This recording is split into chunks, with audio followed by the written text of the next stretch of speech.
Aqui, pronto. Então, gente, bom dia. Estamos aqui começando, depois de alguns percalços, esse mini curso de verão, né, de música e matemática, na última semana do verão do IEM UFRJ, mas antes tarde do que mais tarde, né? Eu vou ficar alternando entre olhar para a câmera e olhar para o outro lado, porque eu estou com dois monitores. Então, aqui na minha frente é onde está a apresentação e aqui do lado é onde estão vocês, tá? É, Eu vou preparar as aulas desse curso à medida que o curso for acontecendo, tá? Então é um curso assim em tempo real, dependendo da demanda, da discussão que acontecer aqui, eu vou guiando o curso para outros rumos, tá? Vai ser um curso vivo que vocês também fazem parte desse curso, beleza? De forma alguma, eu gostaria que isso fosse aquela aula expositiva chata, onde o professor só fica falando e ninguém interage, tá?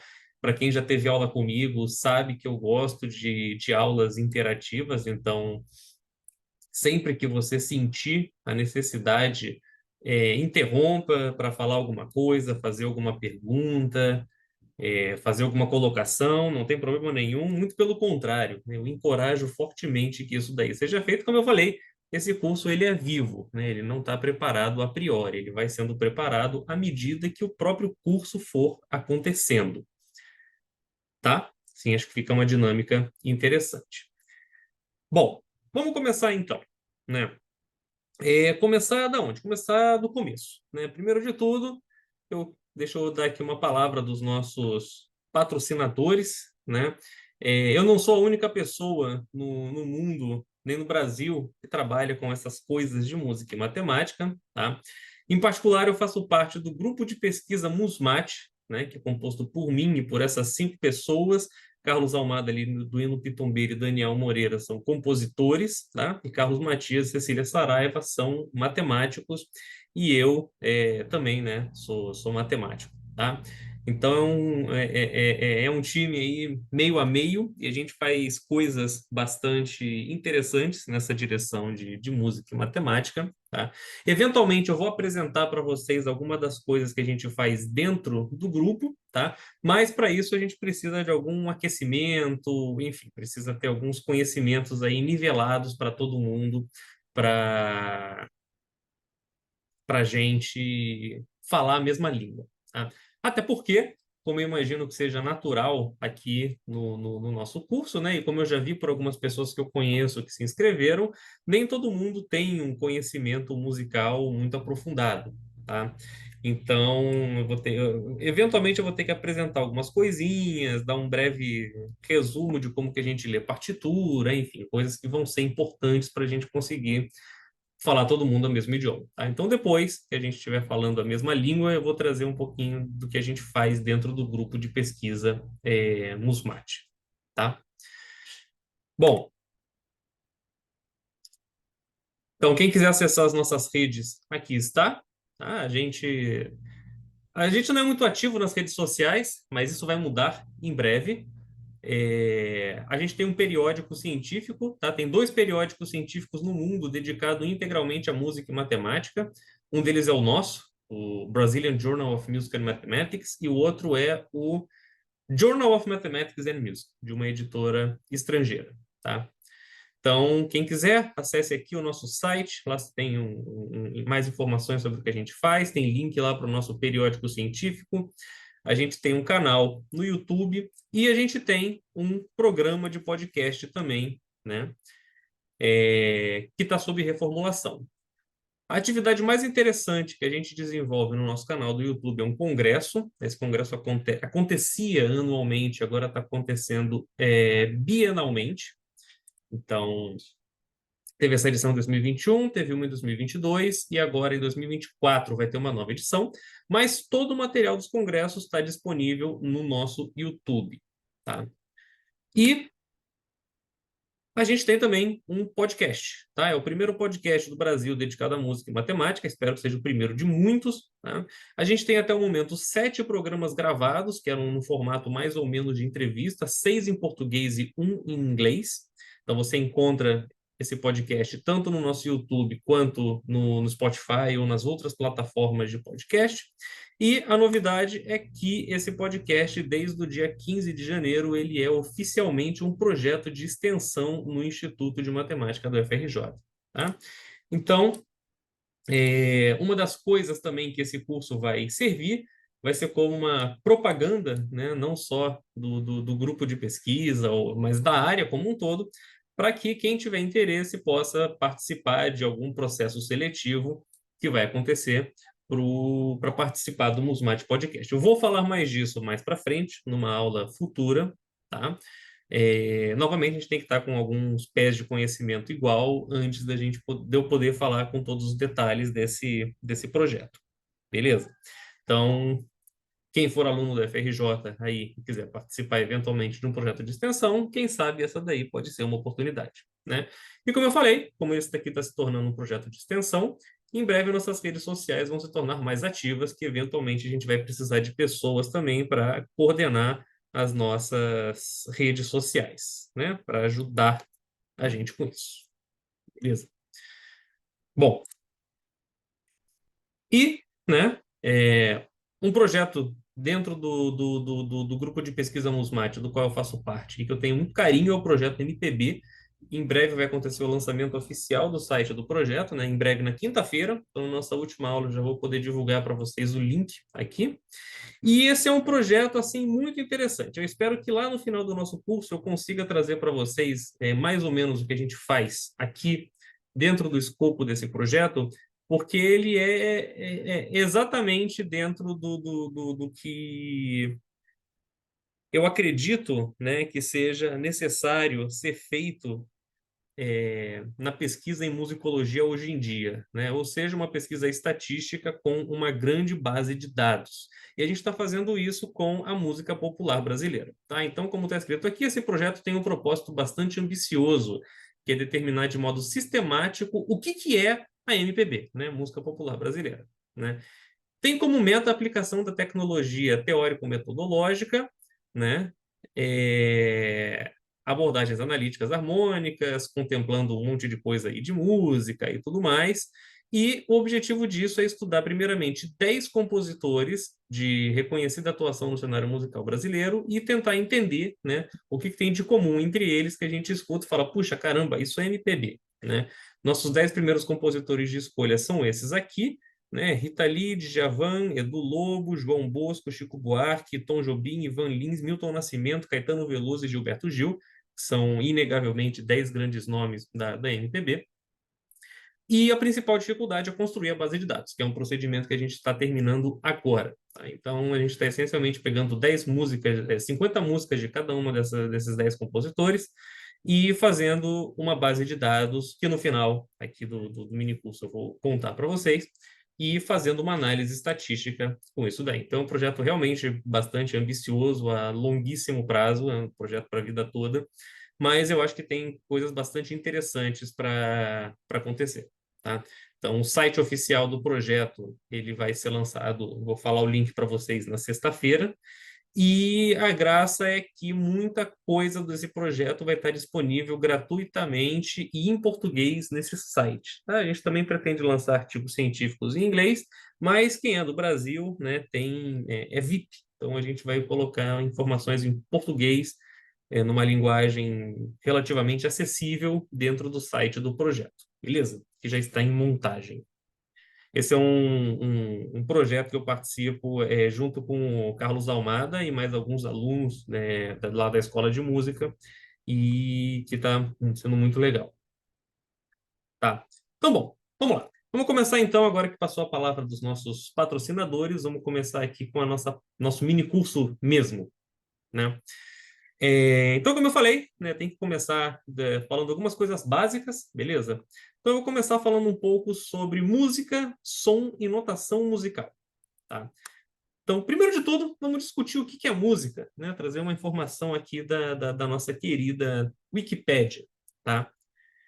Para quem já viu algumas apresentações minhas, eu vou reciclar um pouco de material que talvez vocês já tenham visto. Eu sou um partidário da reciclagem de informações, tá? Mas eu juro que vai ter coisa nova também, coisa interessante, coisas que vocês ainda não viram. Então, bom, se a gente pegar e entrar na fonte de todas as verdades, né, Wikipédia, né, procurar o verbete music, a Wikipédia em inglês é bastante mais completa do que em português, e traduzir, né, a gente vai ver aqui que está escrito que a música é a arte de arranjar sons no tempo através dos elementos de melodia, harmonia, ritmo e timbre. Tá, não fala muita coisa para quem não entende o que é melodia, harmonia, nem ritmo, nem timbre. Mas a frase importante para mim é a segunda aqui, né? É um dos aspectos culturais universais de todas as sociedades humanas, tá?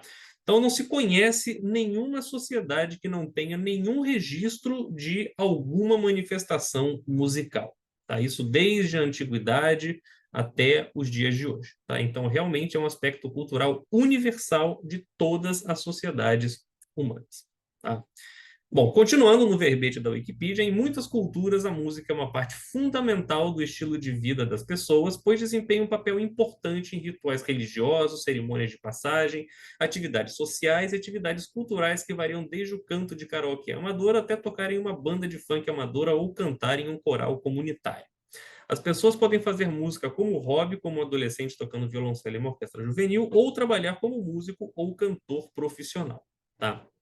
Bom, isso daqui meio que reforça e traz para os dias de hoje, né, e exemplifica essa segunda frase, né, de que é um dos aspectos culturais universais de todas as sociedades humanas. Bom, é uma prática claramente antiga, né, tanto que a maior e mais antiga coleção de instrumentos musicais pré-históricos foi encontrada na China e remonta entre 7.000 e 6.600 anos antes da Era Comum. Antes da Era Comum é um termo que os historiadores preferem usar do que antes de Cristo, né? É menos específico dessa religião, tá? Mas se refere ao mesmo período de tempo, né? E em 1400, antes da Era Comum, né, é o registro mais antigo que a gente tem de uma forma musical escrita, tá? Como se fosse uma protopartitura, né? Isso daqui que claramente a gente não consegue ler nos dias de hoje, porque, bom, uma notação musical que foi perdida, foi esquecida, né, ao longo do tempo, né? Mas o que importa para a gente são as datas, né? Há 3.400 anos atrás tinham pessoas escrevendo protopartituras, né? E há 9.000 anos atrás a gente encontrou uma coleção de grandes instrumentos musicais dessa data, né? Então, realmente é uma prática muito, muito antiga do ser humano, tá? Bom, e se você procurar na Wikipédia esse verbete que diz respeito ao quadrivium, né? O que está escrito aqui? Na educação em artes liberais, o quadrivium consiste nos 4 assuntos ou artes ensinados após o trivium, né? Juntos, o trivium e o quadrivium compunham as 7 artes liberais, que são baseadas em habilidade de pensamento, como distinto das artes práticas, como a medicina e a arquitetura, tá? Ou seja, então, desde a antiguidade, né, desde a Grécia Antiga até a Renascença, existia um modelo de educação vigente, ou seja, isso é uma janela de tempo de mais de 2.000 anos, né, aonde, né, você tinha o conhecimento compartimentado em diversas caixinhas, né? Uma delas era o trivium, né, daí que vem a palavra trivial, que a gente tanto usa em matemática, né, que era composto essencialmente pela gramática, lógica e retórica, e uma vez que você masterizou essas 3 habilidades, você ganhava o direito de estudar o quadrivium, né, que é a aritmética, geometria, música e astronomia, né? Ou seja, durante mais de 2.000 anos no nosso sistema educacional, tá? Quando eu falo nosso sistema educacional aqui, né, eu sempre estou falando do que aconteceu no Ocidente, né, e em sociedades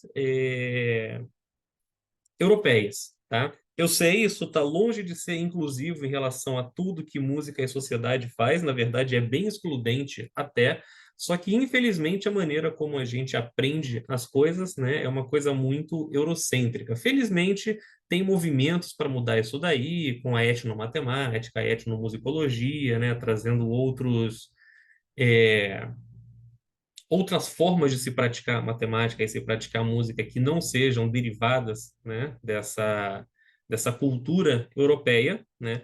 Mas a maioria do nosso sistema educacional no Brasil ainda é baseado nesse sistema eurocêntrico, né? Então, essa comparação aqui ela é mais ou menos válida, tá? Então, depois que você era bom em gramática, lógica e retórica, você podia ganhar seu upgrade e ir para o quadrívio, né, onde você estudava aritmética, geometria, música e astronomia. Então, de certo ponto de vista, a gente pode pensar, né, que essas quatro áreas do conhecimento foram vistas como comparáveis durante uns 2.000 anos, né, da nossa sociedade. Tá? E isso é muito marcante, né? Porque hoje em dia, quando a gente pensa, caramba, música e matemática, o que que tem a ver uma coisa com a outra, né? É muita coisa, né? Na verdade, porque essa conexão, ela é uma conexão que data lá de Pitágoras, 500 antes da Era Comum, mais ou menos, né? Como a gente vai ver na próxima aula. E isso meio que se perdeu hoje em dia, né? A gente hoje vê as coisas de modo compartimentado, muito mais compartimentado do que esse exemplo que eu trouxe aqui para vocês, né? Então essa conexão da música com as outras áreas meio que acabou ficando um pouco no esquecimento, ou pior ainda, acabou ficando parecendo que é como se fosse uma matemática mais recreativa, né? Ah, esse negócio de música e matemática é brincadeirinha, é passatempo, enquanto que não, muita coisa interessante acontece que pode trazer desenvolvimentos muito interessantes tanto para a música quanto para a matemática. Tá? Bom, então, resumindo a nossa discussão até o momento, né? A música, essencialmente, é uma manifestação natural da cognição humana, né? Já que está presente em todas as sociedades, não tem registro de nenhuma que não tenha. É uma manifestação que evoluiu ao longo do tempo, né? Isso é bastante óbvio. A música que era feita há 5.000 anos não é a mesma que é feita hoje em dia.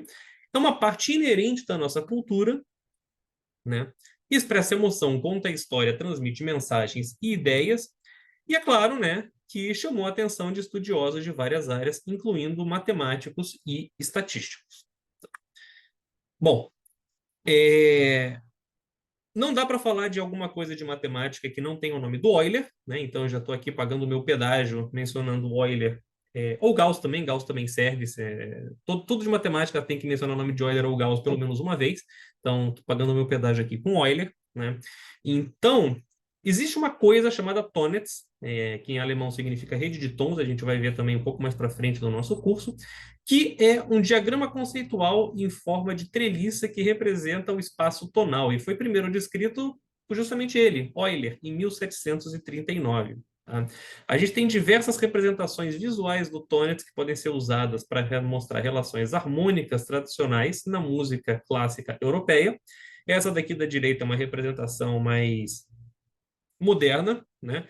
E aqui da esquerda é uma réplica do que estava lá no texto do Euler de 1739. Tá? Muita coisa de música pode ser entendida, né, por um caminho dentro desse grafo, né? E também sobre ações de grupo dentro desse grafo. Tá? Então a gente já faz aqui um paralelo da música com teoria de grafos e com álgebra. Tá? A gente vai falar um pouquinho disso mais para frente. Mas, como eu falei, primeiro de tudo, a gente tem que pelo menos entender um pouco da linguagem comum aqui da música para poder falar sobre isso. Tá? Bom, avançando um pouquinho no tempo, né, a gente tem alguns livros que relacionam música e matemática, tem na verdade um monte de livros, né, a bibliografia é bastante extensa, apesar de poder ter mais coisa, né?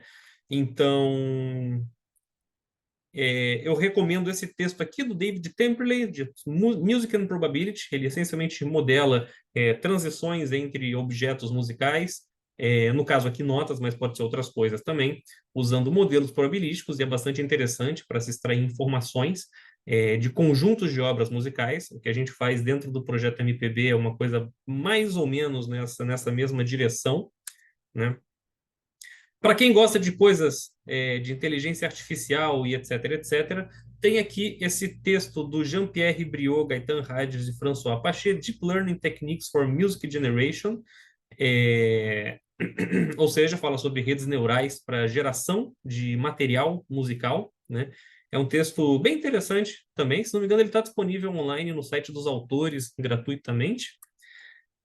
Do ponto de vista da estatística, você tem um texto de estatística aplicado à musicologia, bastante interessante, com diversos exemplos musicais e até certas técnicas que foram desenvolvidas justamente para lidar com base de dados musicais, né?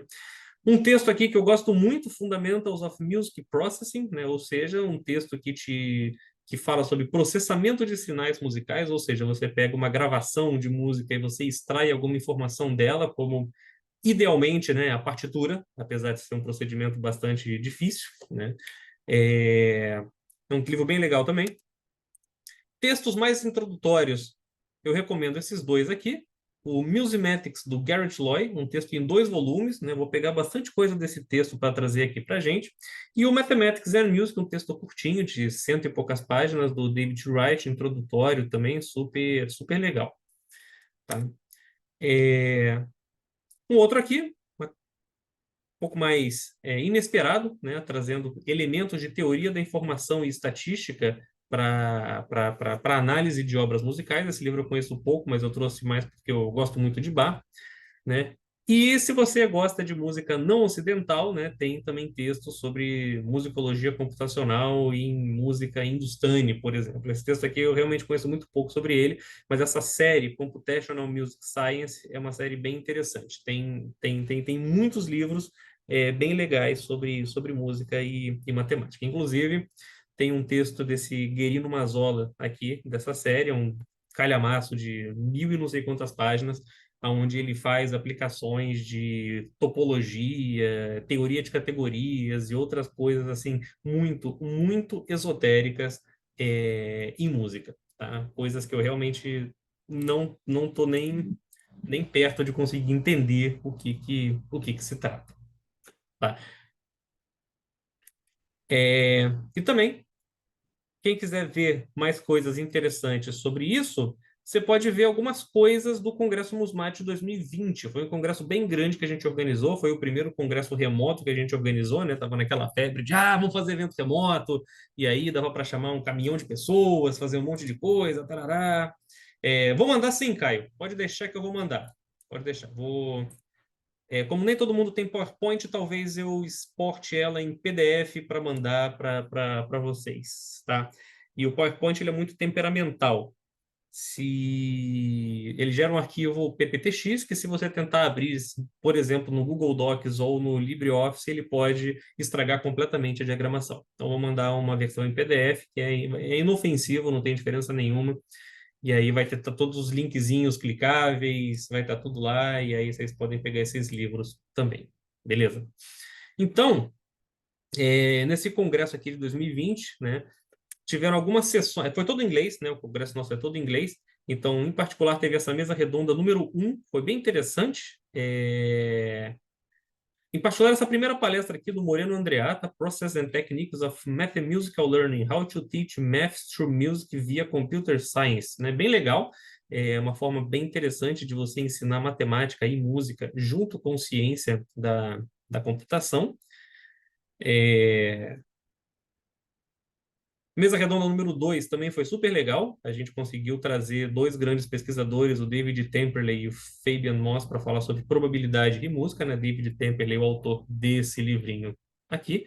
Vantagem do congresso remoto, né? A gente nunca conseguiria trazer essas pessoas presencialmente do Brasil, isso ia custar uma quantidade gigantesca de dinheiro. E no dia 5, teve aqui também uma mesa redonda sobre processamento de sinais musicais e uma conferência com os 2 autores daquele livro de inteligência artificial e música, que eles falaram justamente sobre é, composição musical assistida por inteligência artificial. Então, tudo isso está no nosso YouTube, você pode ir lá conferir. Tá? Então, tudo isso vai estar para vocês também. Posso montar um Google Classroom, fazer alguma coisa assim para colocar esses slides para vocês. Tá?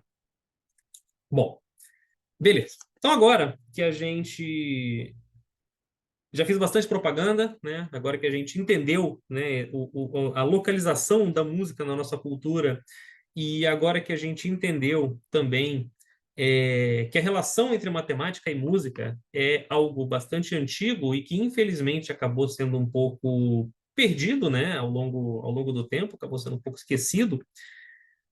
Agora vamos começar, né, a refazer esse vínculo, né? Vamos começar desde não diria desde o começo histórico, fazer o caminho puramente histórico é bastante trabalhoso, mas vamos começar desde o começo, pensando lá na física do som, né? Como é que o som é gerado e propagado, interpretado pelos nossos ouvidos, né? Até depois a gente refinando isso, chegar depois na aula que vem na notação musical e construir melhor essa relação entre música e matemática, tá? Então hoje vai ser mais uma relação entre física e música, né? Não necessariamente a matemática, apesar da matemática estar presente, né, na física, como todos nós sabemos.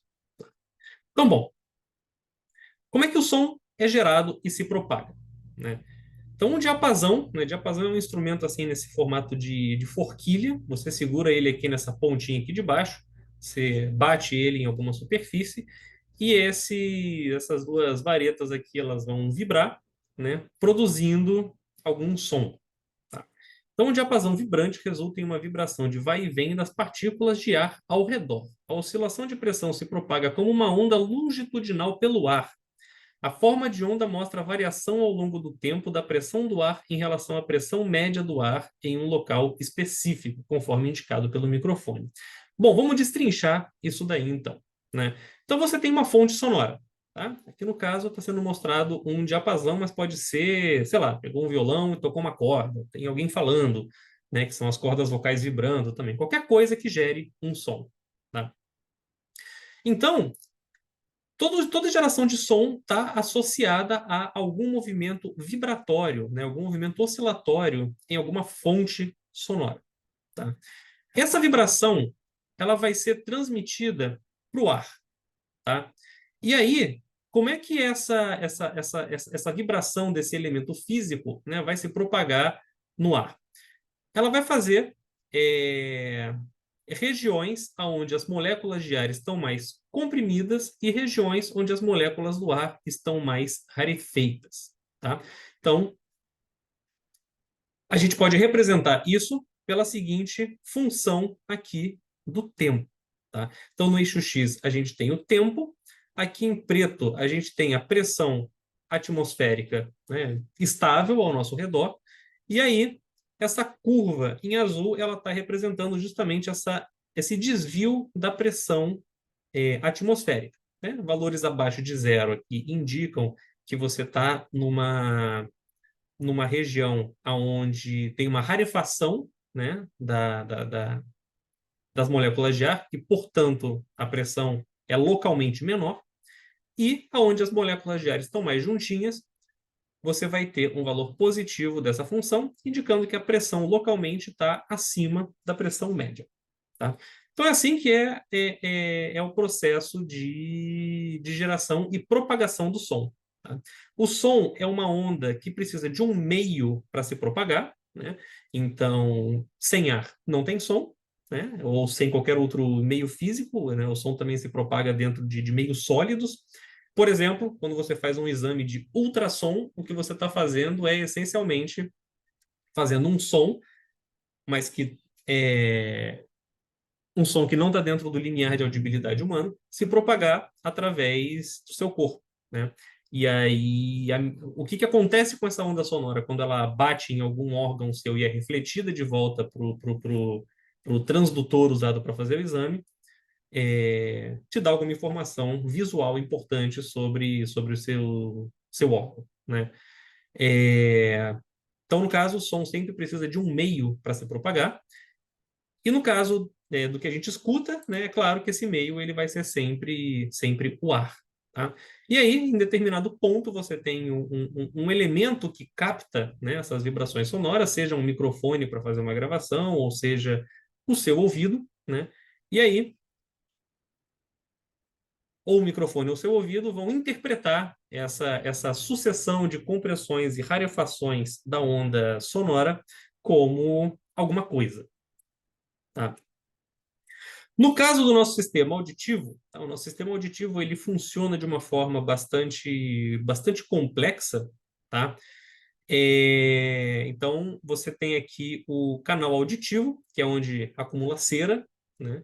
Então, aqui a gente tem a nossa orelha externa, que tem como objetivo fazer uma concha acústica para ampliar e conseguir direcionar melhor as ondas sonoras para dentro do nosso ouvido, né? Então, essa sucessão de compressões e rarefações aqui, elas entram aqui no seu canal auditivo, né?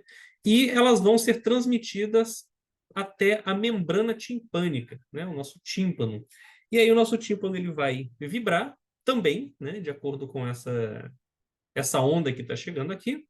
E quando o tímpano vibra, ele vai transmitir essa vibração para os três menores ossos do nosso corpo, martelo, estribo e bigorna, porque há quem diga que eles se parecem com esses três elementos, né? E aí essa vibração vai ser transmitida aqui para a nossa cóclea, tá? Onde tem um fluido e a vibração dentro desse fluido vai ativar certas células nervosas aqui dentro, né, desse caracol da cóclea, que vai enviar sinais, impulsos elétricos para o nosso nervo coclear, né, o nosso nervo auditivo. E aí isso vai chegar no nosso cérebro e a gente vai interpretar essa informação, né, de alguma forma que estamos tentando descobrir como é que funciona através da psicoacústica. Tá? A psicoacústica é uma área da psicofísica que envolve o estudo científico da percepção sonora, ou seja, como os humanos percebem vários sons. Mais especificamente, é o ramo da ciência que estuda as respostas psicológicas associadas ao som. Tá? Então, nossa orelha é só o começo, né, do nosso sistema, né, de interpretação sonora, né? O grande processamento mesmo é o que acontece dentro do nosso cérebro, tá? Bom, tem um vídeo muito interessante no YouTube, um vídeo de 2002, e esse vídeo ele mostra para a gente como que funciona o nosso sistema auditivo. Eu percebi que eu não compartilhei o som do meu computador, mas agora já compartilhei.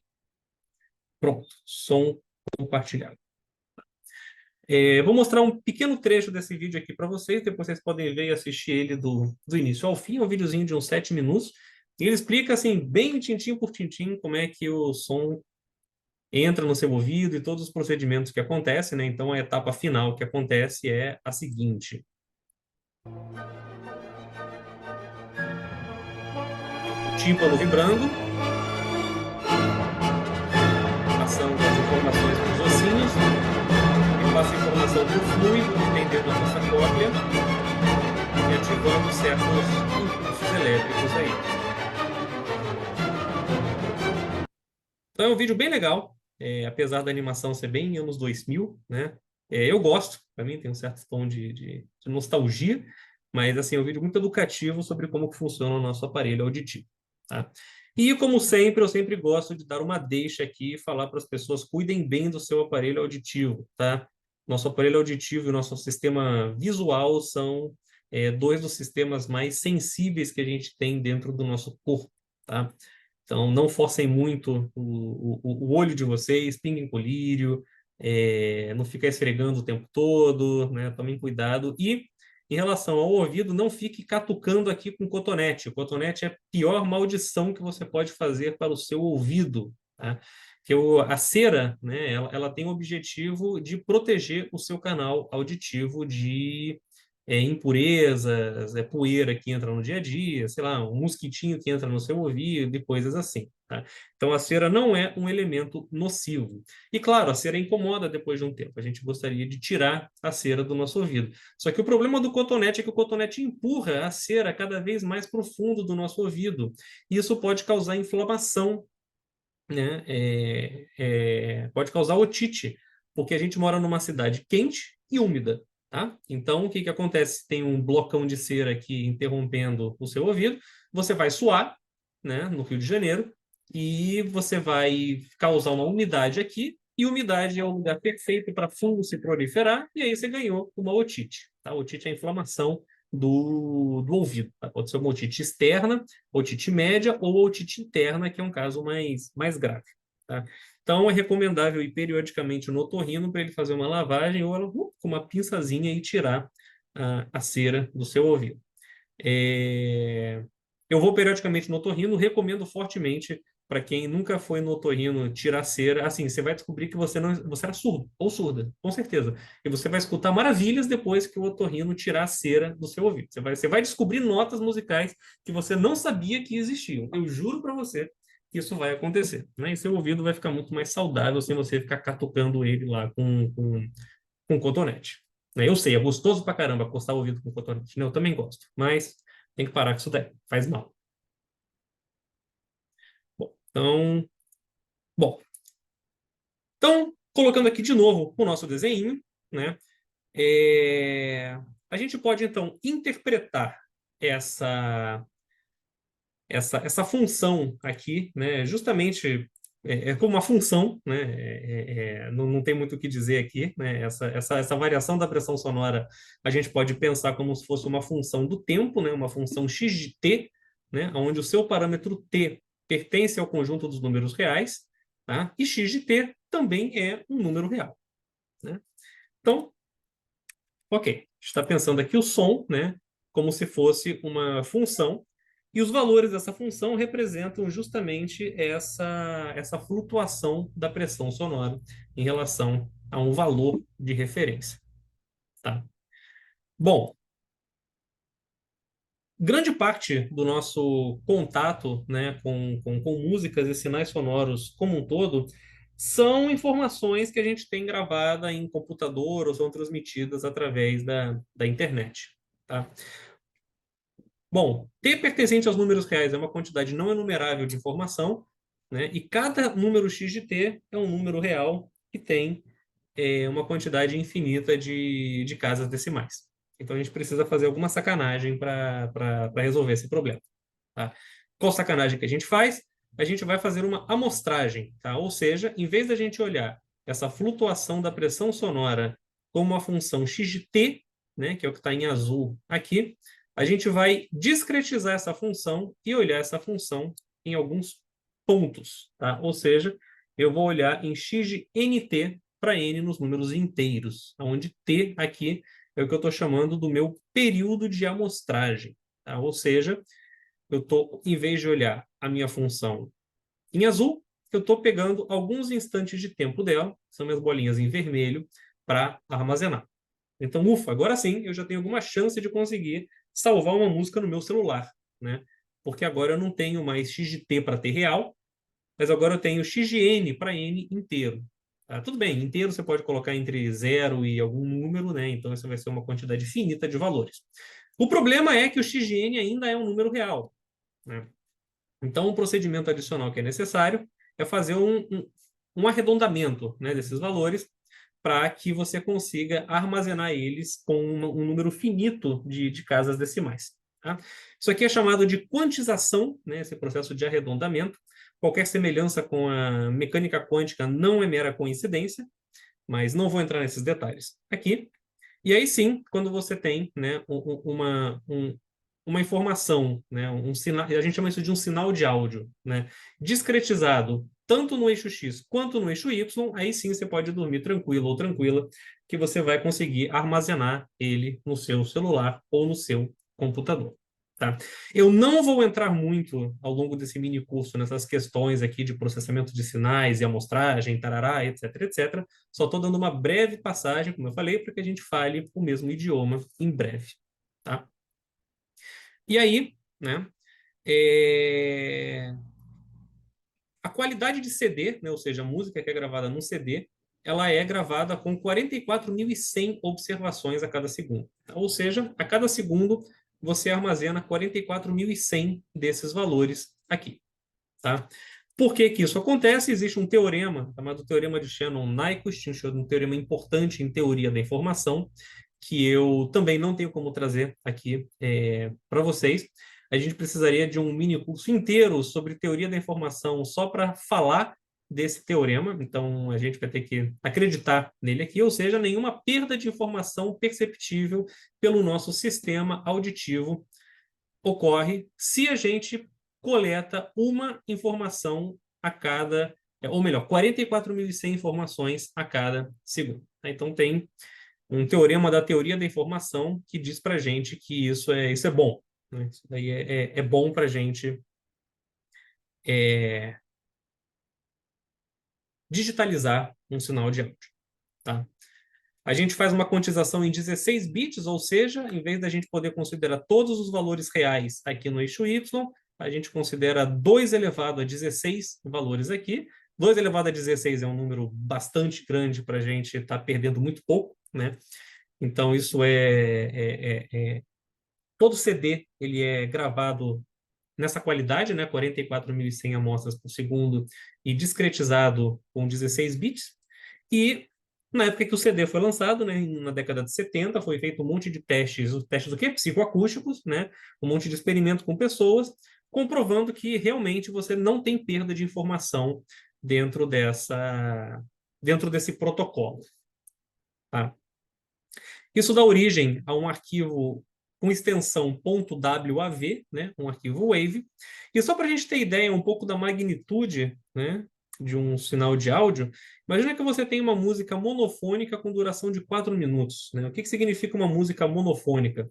É quando o que sai no canal esquerdo é a mesma coisa que sai no seu canal direito. Tá? Não é uma música estéreo. Tudo que sai de um lado sai do outro igualzinho. Então, uma música com duração de 4 minutos, né? 4 vezes 60, você tem aí 240 segundos, gente. Eu tenho que parar para fazer conta de vez em quando. Isso te representa um vetor, né? Para quem pensa mais matematicamente. Para quem pensa mais estatisticamente, você pode chamar isso de uma série temporal. E isso vai ter uma dimensão ou comprimento de aproximadamente 10 milhões. Tá? Ou seja, 4 minutos de música são codificados por um vetor de tamanho 10 milhões. Tá? Então, criar um modelo matemático para você estudar um sinal de áudio pode ser uma tarefa bastante complicada. Né? A gente criou ao longo da história algumas formas de contornar isso daí. Havendo tempo, eu vou entrar em alguns desses detalhes aí, falando de alguns modelos autorregressivos para sinais de áudio. Né? Não sei se vai dar tempo de falar dessas coisas, talvez eu fale de outras coisas de estatística e música. Tá? Bom, então se a gente pegar aqui, né, essa figura A, ela traz a forma de onda dos primeiros 8 segundos de uma gravação dos 5 primeiros compassos da Quinta Sinfonia de Beethoven. Tá? E se você fizer uma ampliação aqui entre 7,3 e 7,8 segundos, você tem aqui, né, meio segundo de áudio, como você tem 44.100 informações por segundo, isso daqui tem 22.050 números para você, ou seja, um vetor de dimensão 22.050. Né? Então, se a gente quiser escutar o que está acontecendo aqui, né, basta a gente apertar o play no nosso PowerPoint, que o que vai acontecer? Essa forma de onda vai ser transmitida para o alto-falante ou para a caixa de som de vocês, né? A caixa de som ou o alto-falante tem uma membrana que vai vibrar. Essa membrana que vai vibrar vai induzir uma vibração no ar e vai entrar nos seus ouvidos e fazer esse processo que a gente já viu. Então, vamos dar o play aqui. Acho que eu tenho que sair desse formato apontador para conseguir dar o play. Vamos lá. Todo mundo conhece a Quinta Sinfonia de Beethoven. Se você não conhece pelo nome, você certamente conhece disso daqui.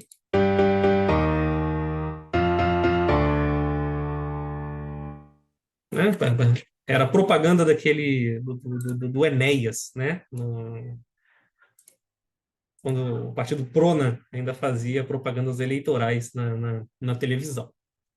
Tá? Bom, então deixa eu ver. Ah, perfeito. Então agora tem um gancho ótimo para a gente fazer a nossa pausa de 10 minutinhos. Então, a gente já viu aqui que a representação física do som ela pode ser pensada como uma flutuação na pressão atmosférica, tá? E isso daqui vai ser representado como uma função x de t, né, no mundo ideal, ou uma série temporal discretizada, né, x de n no mundo real, né, o que a gente realmente tem acesso, que é palpável para a gente fazer as contas. Né? Ponto positivo é que isso é uma representação exata de fenômenos acústicos. Ponto positivo também é que é fácil para o nosso sistema cognitivo interpretar, né? Basta você dar play e você escuta, né? É uma forma totalmente passiva da gente interpretar isso daqui. A evolução já tratou para que a gente conseguisse entender bem, né? Para a gente não visualmente olhar para isso daqui, mas dar um play nisso daqui e entender o que está acontecendo, né? Mas o lado negativo é que a informação é facilmente perdida, né? A menos que você utilize um equipamento tecnológico, né? Se você escutou alguém tocar uma música na rua, se você não gravou, perdeu. Você nunca mais vai ouvir aquela onda sonora novamente, tá? Então, aqui é um momento onde eu fiquei na dúvida quando estava preparando a aula para vocês, né, onde a gente poderia partir para falar mais sobre a representação musical simbólica ou falar mais sobre a representação física do som, tá? Eu optei por tomar o primeiro caminho, porque eu acho que ele vai esclarecer algumas coisas quando a gente for falar sobre nota musical, frequência e replicar um pouco os experimentos que Pitágoras fez com o monocórdio há 2.500 anos atrás, tá? Então,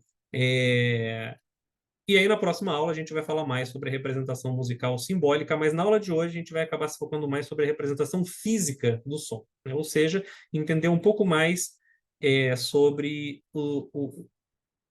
alguns aspectos dessa mecânica ondulatória que é capaz de gerar ondas sonoras. Beleza? Então são 5 para as 11. Vamos dar aqui um intervalinho de 10 minutos, tá? Voltamos então às 11h05, tá? Dá tempo de a gente esticar as pernas, tomar uma água, passar um cafezinho, e aí a gente volta daqui a pouco. Beleza?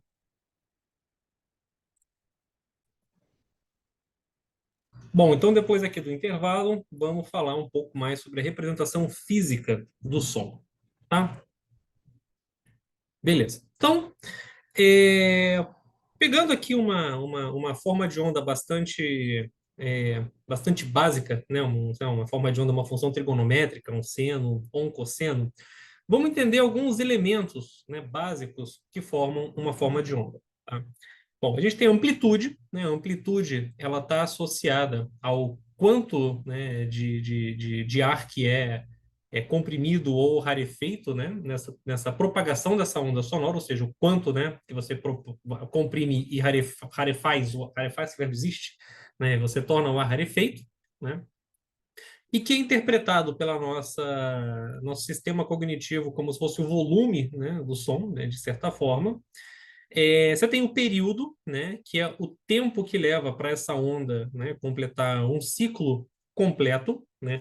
Nem todo sinal de áudio ele é periódico, mas, bom, a gente vai ver, né, que todo sinal de áudio é uma sobreposição de coisas periódicas, então por isso que a gente pode pensar, né, nessa função periódica como se fosse o nosso protótipo, né? Então você tem aqui a amplitude e você tem o período, e associado ao período você tem a frequência, tá? Que é quantas oscilações essa forma de onda faz dentro de um segundo, né? Ou seja, quantos períodos cabem dentro de um segundo, tá? Bom, a gente convenciona, né, que em um segundo, né, a nossa onda básica, né, de 1 Hz, ou seja, ela vai fazer 2π radianos, né? Então, ou seja, a nossa forma de onda mais fundamental aqui, ela faria, digamos, isso daqui, pá, né? Que desenha essa função seno, né, que faz 2π radianos dentro do período de tempo de um segundo, tá? Então, isso aqui é a unidade física que a gente chama de hertz, né? Ou seja, 1 Hz é uma vibração, uma oscilação por segundo, tá? E aí, se você quiser fazer ondas com frequências maiores, né, é só fazer uma regrinha não é uma regra de 3, né? Uma multiplicação básica, né? Então, se você quiser fazer uma onda, por exemplo, de 4 Hz, basta que no período de um segundo você percorra 8π radianos, né? Ou seja, 1 Hz é 2π radianos por segundo e 4 Hz é 8π radianos por segundo.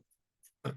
E aí a nossa fórmula básica, né, para fazer aqui uma forma de onda é justamente uma função trigonométrica básica, né? Um seno de 2π vezes a frequência, né? F é a nossa frequência, vezes t, mais um deslocamento que a gente chama de fase de φ. Tá? Ou seja, se você tiver F igual a 1, você tem seno de 2πt, e para t indo de 0 até 1, você vai percorrer exatamente essa forma de onda que eu desenhei aqui e estou desenhando de novo. Tá? Se você botar f igual a 4, né, você vai estar fazendo 4 períodos desse dentro de 1 segundo. Vamos ver se eu consigo desenhar. Provavelmente não, e vai ficar terrível, mas a gente tenta. Então, 1, 2, 3... quase, né? Não deu certo, como previsto. Vou até apagar para não ficar feio. Mas a ideia é essa, tá? Então, 2π f da frequência que você quer representar, vezes, né, a variável tempo, somado com uma certa defasagem, né, um deslocamento indicando, né, o que vai acontecer aqui no zero, essencialmente. Tá? Beleza. Bom, vamos então. Deixa eu trocar um pouco a ordem das coisas. Eu sempre começo a preparar as aulas numa ordem e na hora de fazer eu faço uma ordem completamente diferente. É o que vai acontecer aqui. Então vamos pegar então e gerar, né, essa forma de onda e escutar, né, o que está acontecendo com ela. Então eu trouxe aqui um códigozinho Python para vocês, que vocês também estão vendo. Deixa eu dar uma aumentada para vocês conseguirem ver melhor. Eu também posso deixar esse notebook do Python disponível para vocês, tá? É... Tá. Quem aqui não tiver familiar com Python, não tiver entendendo nada, pode levantar a mão aí, tá? Pode perguntar coisas, mas eu vou explicar o que está acontecendo aqui para a gente não ficar confuso, tá? Então, eu vou gerar, então, uma forma de onda, tá? Com 3 segundos de duração, tocada na frequência de 220 Hz, tá? Isso daqui, essa frequência de 220 Hz, ela é uma nota que a gente chama de Lá. Ah, por quê? Calma, vamos ver na próxima aula, tá? E eu vou usar a nossa frequência de amostragem, né, de 44.100, né? Ou seja, vou gerar esse tom puro, essencialmente, com uma qualidade de CD, né? 44.100 amostras por segundo. Tá? Eu vou usar essa biblioteca do Python chamada librosa, é uma biblioteca do Python feita para processamento de sinais de áudio. Então, ela tem essa função librosa.tone, que você dá como entrada para ela a frequência, né, a taxa de amostragem e a duração que você quer, e ela gera para você, essencialmente, essa função aqui. Tá? Ou seja, essa librosa.tone ela está calculando para a gente seno de 2π vezes ft para t entre 0 e 3, no nosso caso, e f igual a 220, no nosso caso. Tá? E aí, se eu fizer um gráfico, né, eu vou ver essa forma de onda aqui. Tá? Eu estou deixando só ela aqui embaixo da tela, porque tem outras duas embaixo que eu ainda não quero mostrar para vocês. Tá? Então, é essa senoide, né, como a gente viu lá. Então, eu estou mostrando aqui. Eu propositadamente peguei um tempo bastante curto para mostrar para vocês. Peguei 1 segundo, dividi em 50 partes, e o que eu estou mostrando aqui é 1/50 de 1 segundo para vocês. E aí, se a gente for escutar isso daí, né, a gente vai ouvir alguma coisa, vou baixar um pouquinho, mais ou menos assim.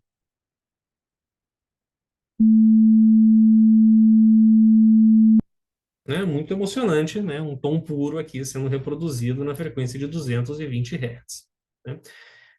Para quem aqui já teve o prazer de usar um telefone fixo, né? Daqueles que você liga para a pessoa e fica. Quando você tira ele do gancho, telefone com fio, claro, né? Não é telefone sem fio, não. Você tira ele do gancho, ele fica fazendo aquele tum, indicando que tá com linha, né? Qualquer semelhança entre esse sinal aqui que você ouvia no telefone fixo não é mera coincidência, tá?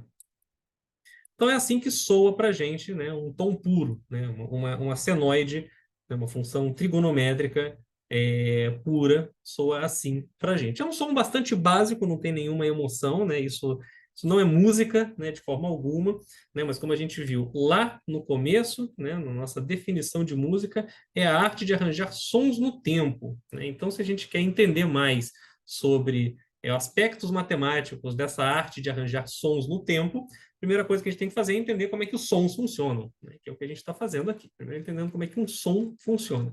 né? E som é uma definição bastante mais vaga, né?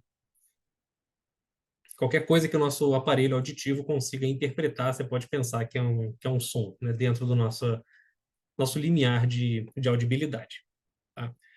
Bom, então agora que a gente ouviu já esse tom puro, né? Deixa eu mostrar um gráficozinho aqui para vocês que vem da área da psicoacústica, tá? O nosso ouvido, ele tem certos limiares de percepção bastante específicos, tá? A gente não escuta qualquer frequência, tá? A gente escuta frequências aproximadamente entre 20 e 20 mil hertz, tá? Aqui parou em 10 mil nesse gráfico, mas a gente escuta frequências até 20 mil hertz, tá? Ou seja, se você olhar aqui, né, no teorema de Shannon-Nyquist, que eu falei para vocês, que a gente precisa de 44.100 para não perder nenhuma informação do nosso sistema auditivo, 44.100 é um pouquinho acima do dobro de 20 mil, o máximo da frequência que a gente consegue ouvir. Isso não é mera coincidência, tá? Bastaria 40 mil amostras por segundo para a gente não perder nada no nível do nosso limiar de audibilidade, mas esse 44.100 vem por motivos históricos de compatibilidade de diversas mídias digitais que existiam na época do CD, etc, etc. Tá? Então, esse 44.100 é uma conjunção entre justamente o que diz o teorema e uma certa compatibilidade histórica com outras mídias. Eu também não vou entrar muito nesses detalhes aqui. Em muitos detalhes eu não vou ter como entrar, né? Senão a gente fica aqui 38 anos fazendo um mini curso de música e matemática. Quem sabe, né? Bom, na verdade, né, outra propaganda aqui do Musmate, a gente está querendo lançar um livro, né, de música e matemática em português, né? Não tem nenhuma literatura em português sobre música e matemática. Tem artigos em português, é claro, mas não tem nenhuma literatura mais acessível, né? Então, quem sabe aí nos próximos anos a gente vai ter um livro, né, sobre essas coisas aí sendo lançado. Então, nosso limiar de audibilidade é entre 20 e 20 mil hertz, com a imensa maioria do que o que a gente ouve está contido entre 100 e 8.000 hertz no máximo, tá? Então, a maioria do que é das coisas que a gente escuta está comprimida num intervalo bem menor, entre 100 e 8.000 hertz aproximadamente, tá? E aí, a psicoacústica, na sua gênese, né, mais ou menos da década de 30, se não me engano, é quando datam os primeiros textos de experimentos psicoacústicos, a galera começou a fazer experimentos, né? E aí, um dos experimentos mais interessantes é detectar qual que é o limiar de audibilidade, né? Ou seja, qual que é a amplitude, né? Essa amplitude aqui menor que você deve ter para que você consiga escutar um som em determinada frequência. Ah, mas que som? Um tom puro, né? Uma senoide. Então, essa primeira curva aqui de baixo, ela é o limiar de audibilidade, tá? No eixo X tem a frequência e no eixo Y tem a menor intensidade que você precisa tocar, um tom puro nessa frequência, para que o seu ouvido seja capaz de captar. Beleza? Aqui a amplitude está medida nessa unidade de pressão sonora. Aqui a amplitude está medida nessa medida de decibéis. Daqui a pouco vamos falar um pouco mais dela, tá?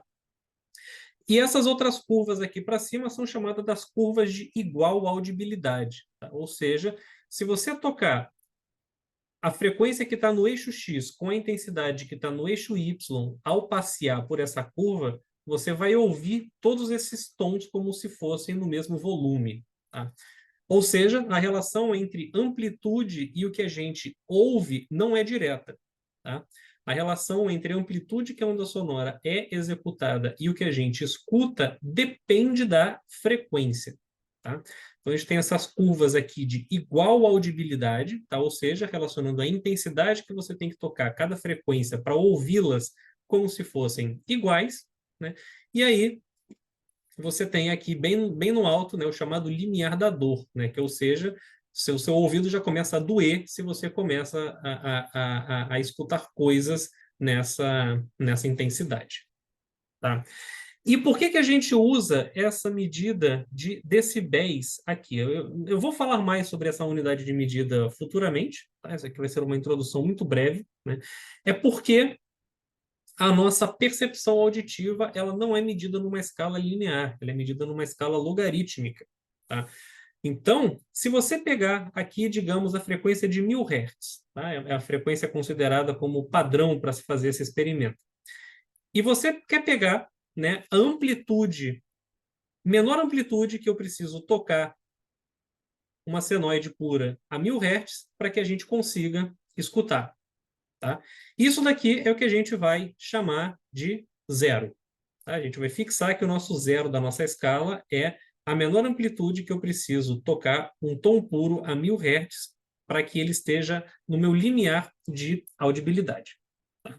Bom, uma onda sonora, né, ela se propaga em todas as direções.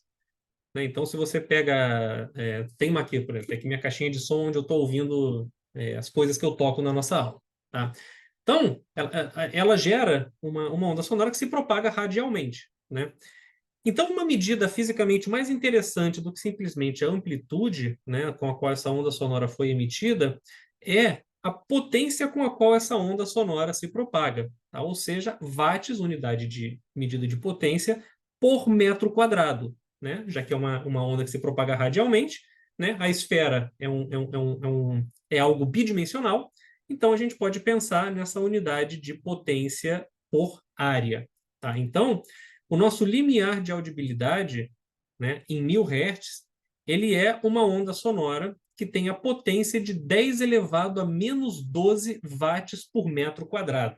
É uma coisa bem, bem pequena. Tá? Então a gente denota isso daqui como 0 decibéis. Tá? E aí, se você for aumentando aqui na intensidade, né, repare que esse aumento está acontecendo sempre na ordem de grandeza, né? Por exemplo, um sussurro é da ordem de 10 elevado a menos 10 watts por metro quadrado. Pianíssimo, pianíssimo, para quem não sabe, é uma notação musical que indica que determinado trecho deve ser tocado muito, muito baixinho. É da ordem de 10 elevado a menos 8 watts por metro quadrado. Tá? Uma conversa normal é 10 elevado a menos 6 watts por metro quadrado. E repara que uma conversa normal ela é 1 milhão de vezes mais potente do que uma coisa que está no seu limiar de audibilidade. Né? E esse número parece bastante desconcertante. Né? Você não pensa que, nossa, uma conversa normal é 1 milhão de vezes mais alta do que o que está no limiar de audibilidade. Não é. Né? Porque a gente percebe como linear, tá? Algo que, na verdade, fisicamente acontece de maneira exponencial. Ou seja, a gente percebe o som de forma logarítmica. A gente não percebe essa intensidade desse jeito. A gente percebe essencialmente mudança só na sua ordem de grandeza. Tá? Fortíssimo é uma notação musical para você sentar a mão e tocar forte, com vontade mesmo, né? Isso está na intensidade de 10 elevado a menos 2, ou seja, 10 elevado a 10 vezes o limiar de audibilidade, né? O limiar da dor, né? Já está aqui 10 elevado a 13 vezes o limiar de audibilidade. O... Um avião decolando, né? 10 elevado a 14 o limiar de audibilidade. E se você tocar uma onda sonora que tem a intensidade de 10 elevado a 4, né? Ou seja, 1000 watts por metro quadrado, isso causa uma perfuração instantânea no seu tímpano. Tá? E aí, essas unidades de grandeza, essas medidas aqui são bastante desconfortáveis para a gente lidar, então a gente simplesmente faz uma conversão logarítmica para olhar em decibéis, tá? Que é muito mais conveniente para a gente, beleza? Vou falar mais disso em breve, tá? Mas o que eu queria relatar aqui para vocês, em breve, não hoje, né? Mas nas próximas aulas. O que eu queria trazer aqui hoje para vocês, né, era isso, né? De que a gente não tem a mesma percepção de frequência em todas as frequências, né? E a psicoacústica tem experimentos já que capturaram, né, esse nosso limiar de percepção em diversas frequências, beleza? Isso é uma coisa que varia com a idade também, né? A gente vai perdendo a capacidade de ouvir frequências mais altas com a idade, né? Ou seja, frequência acima de 10, 15 mil hertz a gente já não ouve mais. Isso acontece já quando a gente tem em torno de 20, 25 anos, a gente começa a perder essa capacidade auditiva em altas frequências. Eu, por exemplo, não escuto mais coisas acima de 12 mil hertz.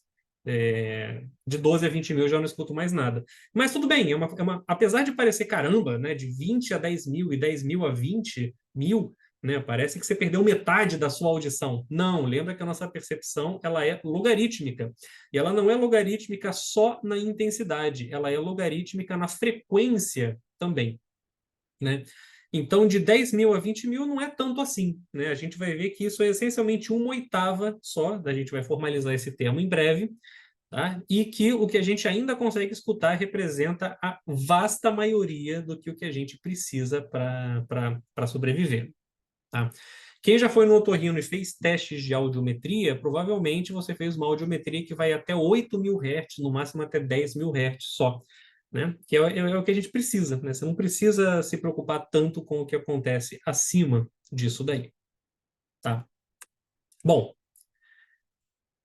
então, esses experimentos psicoacústicos, né, eles são feitos todos com tom puros, né? Porque tom puro é uma coisa que você tem fácil controle do que está acontecendo. Você gera lá a sua onda senoidal, você toca e você consegue controlar perfeitamente todos os parâmetros dela, né? Esse é o cenário mais ideal, onde você tem todos os elementos sob controle, tá? Na vida, as coisas não são assim, né? Na vida, a gente não escuta tom puros, a gente escuta coisas um pouco mais complexas, tá? Então, deixa eu tocar aqui para vocês 4 instrumentos tocando a mesma nota para a gente ver alguma diferença interessante entre eles. Então, aqui é um piano tocando uma nota,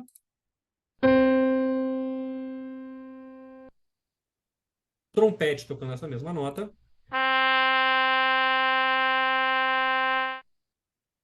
piano, uma flauta, tá? Bom, até agora, né, a gente aprendeu a interpretar esse camarada aqui de cima, né? A nossa forma de onda. Então, a gente claramente consegue ver que a forma de onda desses 4 instrumentos é bem diferente, né? É claro, essa função ela tá com um zoom muito longe, né? Você teria que dar um zoom muito de perto para você conseguir ver as oscilações mesmo, né? Então, o piano, ele tem... a nota vai decaindo com o tempo. O trompete, violino e a flauta, você sustenta a nota o quanto que você quiser, né? No trompete e na flauta é o seu fôlego, ou você faz respiração circular, que é uma técnica de instrumentos de sopro que você essencialmente puxa o ar pelo nariz e sopra pela boca e faz isso continuamente. Então, em teoria, um trompetista consegue tocar uma nota por tempo infinito, basta ele, entre muitas aspas, né? Basta ele dominar essa técnica de respiração circular. Se não me engano, o recorde mundial, o camarada ficou tocando uma nota por 40 minutos. Como é que eu sei disso? Não sei. Violino já não é tão simples assim, né? Porque uma hora o seu arco termina, né? Mas se você tivesse um arco suficientemente grande, você poderia ficar lá tocando infinitamente a sua nota, tá? Já o piano não. O piano você aperta lá na tecla, um martelo vai bater numa corda dentro do piano e esse som vai morrer, tá? Essa representação que está aqui embaixo é algo chamado espectrograma, tá? Que representa no eixo X o tempo e no eixo Y a frequência que está sendo tocada, tá? E aí, né, a gente vê que nesses 4 sinais aqui, desses 4 instrumentos, a gente não tem somente uma nota sendo tocada, né? Você não tem somente uma frequência sendo tocada. Você tem uma frequência e você tem outras frequências sendo tocadas aqui em cima e elas parecem estar linearmente espaçadas, tá? Isso em todos os instrumentos. Então, aqui no trompete, a mesma coisa. Você tem uma frequência e você tem outras aqui sendo tocadas que parecem estar linearmente espaçadas também, né? Mesma coisa no violino. No violino você tem aqui umas certas oscilaçõezinhas, né? Porque, em geral, o instrumentista do violino, ele é ensinado a tocar sempre com vibrato, né? Vibrato é quando o cara fica balançando o dedo assim para fazer esse efeito. Não foi sempre assim. Se você pegar gravações de músicas barrocas e renascentistas de violino que são tocadas, né, com um apelo histórico, né, como as pessoas tocavam naquela época, não tem vibrato, mas o vibrato é essas oscilaçõezinhas que estão acontecendo aqui em cima. E a mesma coisa aqui na flauta, né? O flautista, quem toca instrumento de sopro, ou quem toca, quem canta também, né, é majoritariamente ensinado a colocar um vibrato, porque isso está associado a alguma certa emoção na interpretação, tá? Mas a graça aqui que eu quero reforçar para vocês é: sim, o espectrograma é único para cada sinal, tá? Também está aqui no meu planejamento trazer como é que o espectrograma ele é calculado, tá? Muitas coisas estão no planejamento, mas por enquanto eu vou só explicar para vocês como é que o espectrograma funciona, tá? Então, para cada sinal, você faz uma maracutaia e você transforma esse sinal aqui, ou seja, essa forma de onda, né, nessa representação gráfica aqui embaixo, que te relaciona frequências presentes ao longo do tempo, tá? E se você voltar aqui para o Python, né, e botar o espectrograma do nossa senoide, tá? Ignore os outros dois aqui do lado, tá? Não olhem para esses dois aqui do lado. Vocês só devem olhar para esse daqui da esquerda. Vocês vão ver que, essencialmente, a única frequência que está presente no meu sinal é uma única aqui, né? Que está mais ou menos em torno de 220 mesmo, como eu prometi para vocês que estaria, tá? Bom, ou seja, um tom puro, né, ele é uma única frequência presente ao longo do tempo, enquanto que se você pega um som um pouco mais sofisticado, né, ou seja, um piano, um trompete, um violino ou uma flauta tocando um determinado instrumento, você vê não somente uma única frequência sendo tocada, mas também outras frequências linearmente espaçadas em relação a ela, tá? Isso é o que a gente chama de harmônicos de um determinado instrumento, e a sobreposição desses harmônicos é o que a gente chama do timbre de determinado instrumento. Tá? É o que faz um piano soar como um piano, um trompete como um trompete, e assim sucessivamente. Tá? Vamos entender um pouco melhor isso daí. Tá? Então, agora sim, é onde eu estava querendo ir para o Python lá no começo, mas eu acabei adiantando as coisas, né? Então, aqui, né, eu vou gerar para vocês não somente um tom puro, mas vou gerar outras formas periódicas também. Vou gerar uma onda quadrada e uma onda chamada de onda serrote, tá? E aí a gente vai escutar. Todas elas têm a mesma frequência, tá? Ou seja, o tom puro ele está dando 220 períodos por segundo. A onda quadrada também está dando 220 períodos por segundo, e a onda serrote também está dando 220 períodos por segundo. Tá? Então, tudo que está acontecendo aqui, tá, é na mesma frequência de 220 Hz. Tá? Ou seja, eu estou querendo tocar essencialmente a mesma nota para vocês. Tá? Então, a gente já ouviu o tom puro, vamos ouvir a onda quadrada e a onda serrote agora. Vou baixar um pouquinho aqui. Lembrando que o tom puro é quando você tira o telefone fixo do gancho. A onda quadrada e a onda serrote. A gente é a mesma nota, né? A gente consegue ouvir ela, todas elas parecem de alguma forma semelhantes, né, entre si, só que o formato da onda é diferente, tá? E um jeito interessante da gente entender isso é justamente olhando para esse espectrograma aqui, tá? Então, como a gente falou, né, o Elias perguntou aí, cada sinal tem o seu próprio espectrograma. Então, aqui é o espectrograma do tom puro, da onda quadrada e da onda serrote, tá? Então, o tom puro, ao longo do tempo, ele tem uma única frequência sendo tocada, tá? Por ser a frequência senoidal, ela é a mais pura de todas, essencialmente, né? E tanto a onda quadrada quanto a onda serrote vai ter outras, né, frequências tocando junto ao longo do tempo, né? A cor desse espectrograma, quanto mais quente é a cor, né? Quanto mais branco indica maior intensidade, quanto mais escuro, né? Quanto mais preto, menor a intensidade. E a onda serrote também tem outras frequências aqui que aparecem ao longo do tempo. Tá? E é essa sobreposição dessas outras frequências que formam o timbre particular de cada uma dessas ondas aqui. Tá?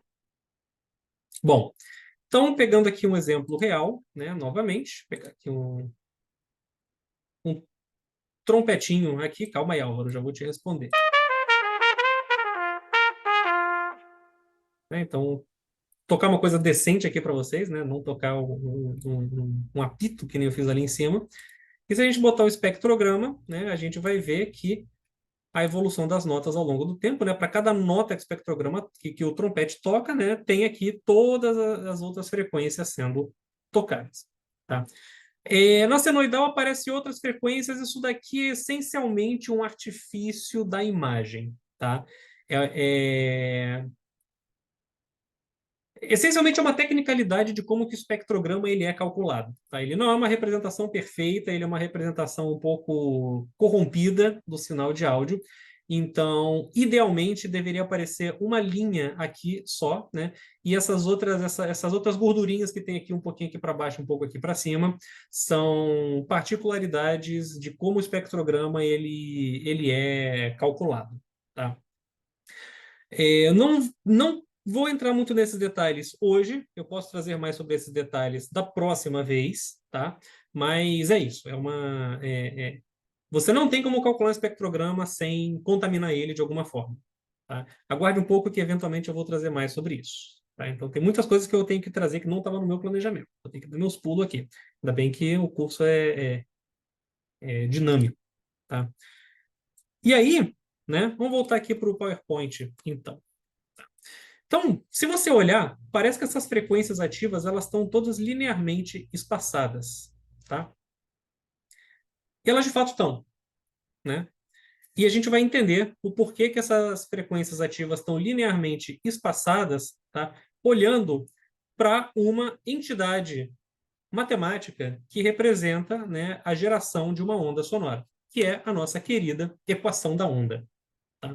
Então, bom, o que a equação da onda ela representa para a gente? Ela modela o comportamento de uma corda elástica vibrando. Tá? Ou seja, você pega lá, imagina que você tem um violão, né? Você pegou uma corda do seu violão, você puxou a corda do seu violão para cima e você soltou. Né? Ou seja, a corda do violão ela é levemente elástica para ela conseguir fazer esse movimento vibratório. E você tem uma função que representa o deslocamento dos pontos nessa corda, tá? Que é a função U de x e t. Tá? X toma valores de 0 até L, que é o comprimento da corda do seu violão, e t vai de 0 até infinito. Tá? Ou seja, é o deslocamento vertical do ponto x no tempo t. Tá? Ou seja, se você olhar para U de x e fizer t variar, você olhou um ponto na corda do violão e ficou vendo como que esse ponto variou indo de cima para baixo. Tá? Bom, se você, né, ignorar os efeitos de amortecimento, como resistência do ar e tudo mais, né, ou seja, esquece que o mundo tem certas propriedades que vão complicar a nossa vida, né, a gente considera aqui o nosso mundo ideal, a gente consegue fazer uma dedução, né, não vamos fazer essa dedução aqui, de qual que é uma equação que rege o comportamento de uma corda vibrando. Tá? Então, o comportamento de uma corda vibrando ele é regido por essa equação diferencial parcial aqui. Tá? Ou seja, para qualquer ponto x e para qualquer instante de tempo t, a segunda derivada dessa função em x tem que ser igual à segunda derivada dessa função em t. Tá? Se vocês me perguntarem qual é uma intuição por trás da equação da onda, não vou saber dizer. Já tentei pensar, não cheguei a nenhuma conclusão satisfatória. Já tentei ver a dedução física da equação da onda. É meio enrolado, não consegui entender muito bem. Eu gosto muito de física, mas a física não gosta de mim. Não consigo ter uma intuição física suficiente para entender certos fenômenos, certas descrições matemáticas de fenômenos físicos. Mas o que importa é que essa é a equação que rege, né, a vibração de uma corda. Tá? Ou seja, essa função U de x e t, se ela representa uma corda vibrando, para qualquer tempo t e ponto x, a segunda derivada em x igual não, perdão, é proporcional à segunda derivada em t. Tá? Essa constante de proporcionalidade a ao quadrado, ela tem uma interpretação, né? Esse a ao quadrado é igual a t dividido por ρ, onde t é a tensão da corda e ρ é a densidade da corda, massa por unidade de comprimento. Tá? Bom, E aí a gente vai estudar um pouquinho a equação da onda no seguinte cenário. Quando você tem extremidades fixas, ou seja, U de 0t, né, é igual a U de LT, que é igual a zero para todo t, ou seja, a sua corda do violão está realmente presa, né, nas duas extremidades, e a gente vai ter uma posição inicial para a nossa corda, né, ou seja, você pegou a sua corda e você levantou, tá? Essa posição inicial vai ser modelada por uma função f de x, digamos, opa, não queria ter ido, queria só, caramba, consegui. Essa sua f de x aqui, vou escrever em verde, digamos, por exemplo, que você pegou a sua corda, levantou e soltou, né? Então, esse f de x é o que eu estou denotando aqui em verde, né? Botei uma função triangular idealizando o processo de você realmente pinçar a corda, levantar e soltar. E você também tem direito a dizer uma velocidade inicial da sua corda, tá? Você pode não simplesmente soltar a sua corda, mas você pode soltar a sua corda dando um empurrãozinho para cima, um empurrãozinho para baixo, né? É o que é importante para quem toca violão, dá um certo efeito, né, na hora de você emitir o som. Quem toca violão entende, né, que a intensidade, a maneira como você bate na corda faz diferença, e isso está essencialmente ligado a você modelar essa posição e essa velocidade inicial aqui. Então, você pode, por exemplo, colocar uma velocidade inicial indo para cima aqui na sua corda, por exemplo. Isso também é modelado por uma função g de x. Tá? Para simplificar as coisas, eu vou assumir que a minha velocidade inicial é igual a zero. Tá? Ou seja, eu estou só levantando a minha corda e, eventualmente, soltando. Tá? Então, a minha velocidade inicial é igual a zero. Estou puxando uma corda do violão e soltar, deixando ela vibrar levemente. Beleza? Aí, para quem nunca fez um curso de equações diferenciais parciais ou nunca resolveu uma equação diferencial parcial na vida, o que você precisa aqui é encontrar uma função u que satisfaça essa relação aqui, né? Resolver uma equação diferencial, ela é um passo além do que você resolver uma equação algébrica, né? Encontrar as raízes de determinado polinômio. Em matemática, a gente sempre gosta de regredir coisas novas que a gente gostaria de fazer a coisas que a gente sabe fazer, né? Então, tem certas técnicas para você regredir uma equação diferencial a uma equação algébrica. Para quem já ouviu falar, isso se chama transformada de Laplace, mas isso só funciona em equações diferenciais ordinárias, tá? Ou seja, quando você não tem derivadas parciais, quando você tem uma função de somente uma única variável. Tá? A bruxaria que você faz para resolver essa equação diferencial parcial aqui você simplesmente acorda um belo dia e você fala, eu acho que essa minha função u de x e t, ela pode ser decomposta como uma função de x vezes uma função de t. Tá? Já tentei pensar também o porquê que isso deveria ser razoável para modelar a vibração de uma corda. Confesso, nunca consegui chegar a uma conclusão muito óbvia sobre isso daí.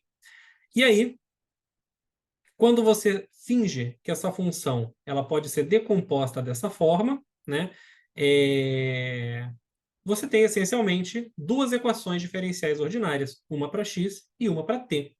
E aí, se você tem uma equação diferencial ordinária, você pode usar os métodos que você já conhece para resolver equações diferenciais ordinárias, né? Você poderia reduzir a uma equação algébrica, né? Que você, beleza, você tem que encontrar os zeros de um polinômio, né? Então, olha só como é que funciona esse processo matemático, né? Você tem um objeto novo, você faz uma maracutaia para levar esse objeto novo em um objeto antigo que você já conhecia, e você pode fazer uma maracutaia para transformar esse objeto antigo em outro objeto mais antigo que você se sente mais confortável, tá? Existem outras formas de resolver essas duas equações diferenciais ordinárias, uma para x e uma para t. Não vou entrar nesses detalhes aqui. É um caminhão de conta, faz conta, conta, conta até não poder mais. E aí você vai descobrir que u de x e t pode ser escrito como se fosse uma sobreposição de funções que dependem só de x vezes funções que dependem só de t. Tá? Então, né, se você ignorar esse somatório, você tem aqui uma função de x vezes uma função de t, mas essa equação ela te permite sobrepor essas soluções, né? Também vou jogar isso para debaixo do tapete, E aí você consegue ter esse somatório de funções que dependem só de x vezes funções que dependem só de t. Beleza? E esse valor de A, perdão, esse daqui não é o valor de A, não. Isso aqui é o valor de Cn. Deixa eu consertar aqui para a gente ficar com o material correto. Esse aqui é o valor de Cn. Depende da posição inicial f de x. O Zoom não voltou a compartilhar. O PowerPoint não tem problema. Coloco aqui também. Pronto.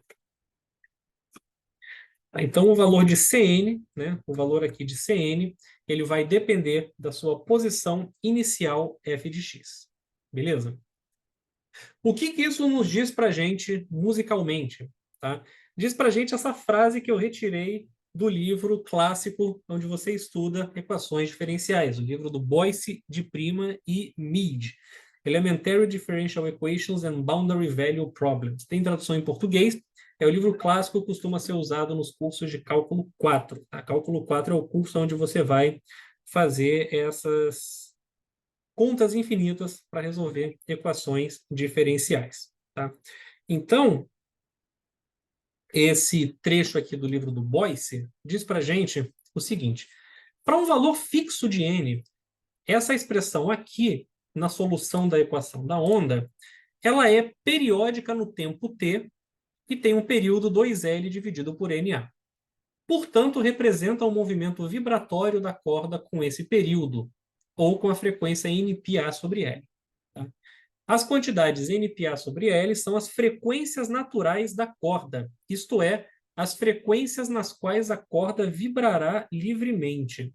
O fator seno de NPx sobre L representa o padrão de deslocamento ocorrendo na corda quando está executando vibrações na frequência dada. Tá? Ou seja, a gente pode pensar o seguinte: imagina que você fixou um ponto X aqui nessa corda. Tá? Fixei um ponto X aqui nessa corda. Eu fixei o meu ponto X preferido aqui. X. Tá? Então, essa sua expressão aqui, ela está fixa. Tá? E vamos olhar para a expressão que está variando ao longo do tempo, que é essa parcela aqui. Beleza? Isso daqui é uma função trigonométrica, ou seja, isso daqui é um tom puro, né, essencialmente. E esse tom puro, né, ele vai ter aqui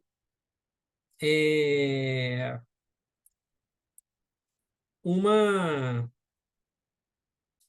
um padrão, né, de comportamento, né, alguma coisa relacionada ao que a gente chamou de frequência ali anteriormente. Tá? Ou seja, se você pegar um ponto e ver como que esse ponto varia ao longo do tempo, tá? A maneira como esse ponto vai variar ao longo do tempo vai ser o quê? Uma sobreposição de funções trigonométricas ponderadas por alguma quantidade. Tá? Ou seja, a solução da equação da onda diz para a gente que o quê? Todo ponto numa corda vibrante, né, vai essencialmente ter o comportamento de uma sobreposição de funções periódicas. Tá? Então, o fator seno de npx sobre L representa o padrão de deslocamento ocorrendo na corda quando está executando vibrações na frequência dada. Cada padrão de deslocamento é chamado modo natural de vibração e é periódico na variável espacial x. Tá? Então, musicalmente, como que a gente pode interpretar isso daí? Né? Sim, aqui eu trouxe esse gráfico primeiro. Os primeiros três modos naturais estão esboçados abaixo. O movimento total da corda, dado pela função U de x e t, é uma combinação dos modos naturais de vibração e também é uma função periódica. Tá? Ou seja, agora, né, agora há pouco eu tinha dito o quê? Fixa x e varia o tempo. Tá? Agora eu vou fazer o contrário. Fixa o tempo e varia x. Tá? Então a sua corda ela vai vibrar, né, como uma sobreposição dessas funções aqui. tá? Ou seja, se você fixar um tempo e você variar x, né, para n igual a 1, você vai ter essa função aqui. Para n igual a 2, você vai ter essa função aqui. Para n igual a 3, você vai ter essa outra função aqui, etc, etc. Ou seja, a gente pode interpretar que, ao longo do tempo, né, para todo instante de tempo, a posição da sua corda vai ser sempre uma sobreposição desses chamados modos fundamentais aqui, tá?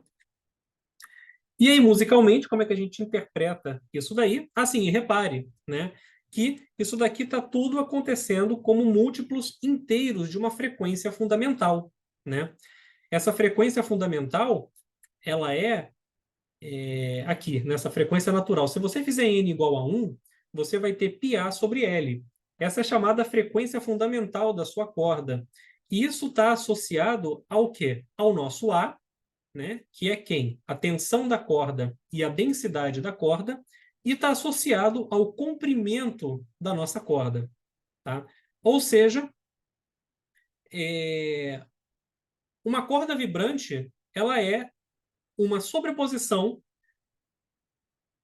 de essas formas fundamentais. E essas formas fundamentais são funções trigonométricas que têm a frequência como múltiplos inteiros de uma frequência fundamental. Tá? A interpretação musical disso é que, quando você toca uma nota, ou seja, uma frequência em determinado instrumento musical, você também vai estar soando todos os múltiplos inteiros dessa frequência. Tá? Isso é uma propriedade física de instrumentos musicais, porque isso é uma propriedade matemática da equação da onda. Tá? A solução da equação da onda, ela é uma sobreposição dos modos naturais que dependem da frequência fundamental daquela corda, né, no caso da equação da onda, né? E generalizando isso para outros cenários, né, você pode interpretar que ao tocar uma determinada frequência, também soarão todos os múltiplos inteiros dessa frequência, que é o que a gente chama de harmônicos. Tá? E essa sobreposição dos harmônicos gera o timbre particular do instrumento. Tá? Então, não é mera coincidência que aqui, nesse espectrograma que eu mostrei para vocês, né, o que estava aparecendo é... eu posso fazer uma lupa aqui. Esse espectrograma, ele tem, né,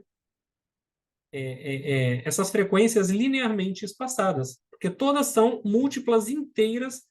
Já vi sua pergunta, Elisa, já vou te responder. Todas elas são múltiplas inteiras da frequência fundamental, que é a nota que está sendo tocada. Tá?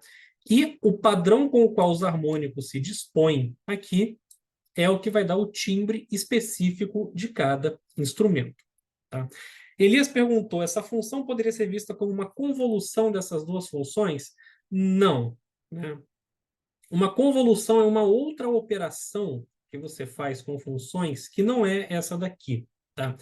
Uma convolução, ela é essencialmente uma média ponderada de uma função, aonde o que você usa para fazer esse ponderação, esses pesos, né, é uma outra função. Tá? É como se você tem uma função estática e você vai deslizando uma função janela por cima dela para fazer uma média móvel. Posso mandar um vídeo do Tree Blue One Brown que explica a convolução brilhantemente, mas não, isso não é uma convolução. Isso é somente uma função sendo ponderada, né, sendo multiplicada por outra para dar um certo peso. Tá? Então, não é a convolução. Beleza? Bom, então, tinha outro aqui, não lembrei que eu tinha colocado. Né? Então, é isso, né? Essa sobreposição dos harmônicos faz com que os instrumentos tenham timbres diferentes. E se a gente voltar aqui novamente para o Python... tá. O Python ainda está ativo aqui. Né? Eu posso, então, tentar simular determinado instrumento, né? Agora eu quero fingir que eu vou fazer um violino tocando um dó, né? O tom puro não é mais um violino tocando um dó. Isso aqui é só uma frequência. E a gente viu que o violino tem múltiplos inteiros dessa frequência sendo tocados, né? Então você pode chegar e ter a brilhante ideia e falar, tudo bem, então eu vou fazer na marra isso daqui, né? Eu vou construir, então, um sinal que seja uma sobreposição de tom puros, né? Ou seja, eu vou pegar uma frequência de referência, no meu caso 220 Hz, e vou tocar uma senoide para 220, uma para 440, uma para 880 e assim sucessivamente, e vou fazer uma sobreposição de todas elas, tá? Aqui eu mudei, agora eu vou tocar a frequência referente a um dó, não mais um lá, tá? Na próxima aula eu vou justificar por que que as notas musicais têm esses nomes e essas frequências associadas, tá? E eu vou, né, pegar aqui e colocar os primeiros 5 harmônicos, tá? Ou seja, eu vou tocar o dó, né, nessa frequência aqui e os seus 5 primeiros múltiplos inteiros, tá? Ou seja, eu vou gerar tons nessas frequências aqui acima, isso daqui, isso vezes 2, isso vezes 3, isso vezes 4, etc, etc. E vou somar, ponderando com algum peso que aqui eu coloquei, com esse peso sendo o inverso da raiz quadrada do número, né, desse harmônico aqui.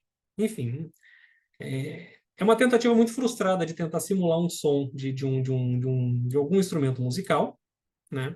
Mas vamos ver como é que soa então. Então, se a gente tocar o tom puro, né, que a gente vai escutar isso aqui, né? Função trigonométrica perfeita, né? A onda mais pura de todas. Por quê? Porque agora a gente viu a solução da equação da onda, né? A gente viu que a solução da equação da onda ela é de fato dada por uma sobreposição de tons perfeitos. Agora a gente pode falar da função trigonométrica à vontade, que não fica uma coisa arbitrária, é da natureza de como o som é formado. E no Python está aqui, né? E agora, se a gente der o play no Dó4 e seus 5 primeiros harmônicos, né, que eu juntei artificialmente, eu simplesmente somei as formas de onda, né, e vou ter isso daqui. Se eu queria fazer um violino, eu falhei miseravelmente, né? Porque isso é muito difícil de você fazer, né? Essencialmente, você querer montar uma cadeira colocando molécula por molécula da sua cadeira. É um procedimento bastante ingrato de você fazer. Né? Isso se chama síntese aditiva, né? Quando você manipula o peso que cada harmônico tem para você montar o seu som. Né? É... Não é muito interessante usar isso para simular instrumentos musicais, mas isso é interessante para você gerar novos sons. Né? Então, se você ouve música eletrônica, já jogou, sei lá, num Game Boy, Super Nintendo, coisas assim, né? Você tem lá sons gerados que não são instrumentos musicais, são sons novos, né? E aí sim você pode usar essa técnica e outras também para gerar novos sons e como se fosse uma espécie de um instrumento musical digital, tá? Bom, eu acho que por hoje era isso que eu tinha planejado, tá? Então, recapitulando o que a gente fez, a gente falou bastante sobre a representação física de um som, né? Entendemos, né, a representação física de um som como se fosse uma funçãozinha malandra que nos dá amplitude em função do tempo, tá? A gente entendeu que esse comportamento periódico é natural de como o som é gerado através da equação da onda, tá?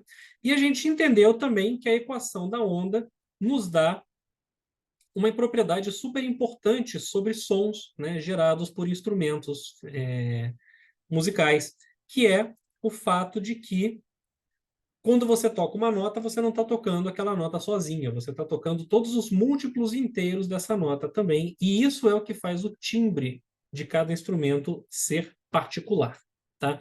Timbre é um termo que não tem uma definição muito clara, mas você pode pensar informalmente que é essencialmente o que faz o piano ser um piano e o violino ser um violino, tá?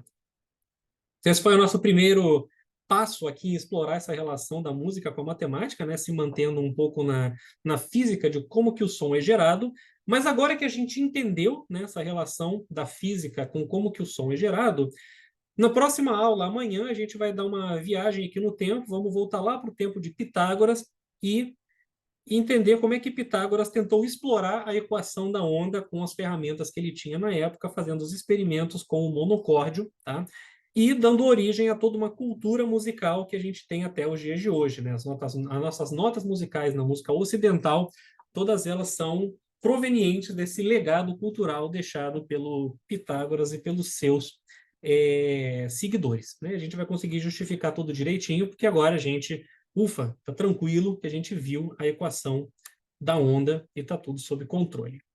Beleza, gente? Então, encerro aqui, 11h59, caramba, quase perfeitamente no tempo, tá?